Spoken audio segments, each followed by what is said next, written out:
People के वृक्ष की परिक्रमा करने से वैभव बढ़ता है। आंवले के वृक्ष की परिक्रमा करने से लक्ष्मी बढ़ती है। याद रखिए, तुलसी की परिक्रमा करने से सौभाग्य बढ़ता है। अब 108 मन का लगाओ, चाहे 208 लगाओ, 216 लगाओ, ये आपके ऊपर है। यहाँ आपका भाव होना चाहिए कि हम भगवान को कैसे रिझाएं, कैसे रिझाएं, ये आपका भाव है।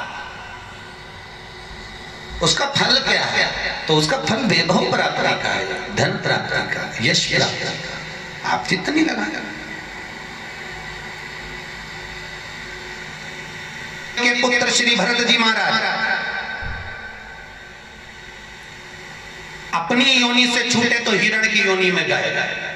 हिरण की योनि पाने के बाद श्री ऋषभ देव जी के पुत्र जो भरत जी थे, हिरण की योनि में आने के बाद में, हिरण की योनि पाने के बाद भरत जी को लगा कि मैं इस हिरण की योनि में पड़ गया हूं, इससे मुक्ति कैसे मिलेगी। तो हिरण की योनि में आने के बाद भरत जी महाराज पीपल के वृक्ष के नीचे जो संत बैठे हुए थे उनकी 108 परिक्रमा करते थे हिरण की योनि में। तो हिरण की योनि के 108 परिक्रमा कर रहे थे। उस दिन थी सोमती अमावस्या का दिन, जिस दिन हिरण की योनि से परिक्रमा करते करते भरत जी महाराज छूट गए थे और वापिस मनुष्य की योनि में आ गए थे।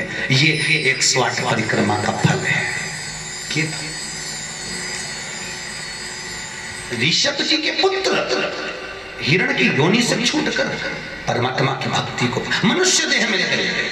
शायद हो सकता है हम मानव की देह में हैं और मनुष्य की देह में आकर अगर हम भगवान की 108 परिक्रमा लगाते हैं, हम भगवान का भजन करते हैं, 108 परिक्रमा के अंतर्गत हम डूबे रहते हैं, तो हो सकता है मनुष्य की योनि से छूटकर हम देव योनि में चले जाए, भगवान की पराकाष्ठा प्राप्त हो जाए।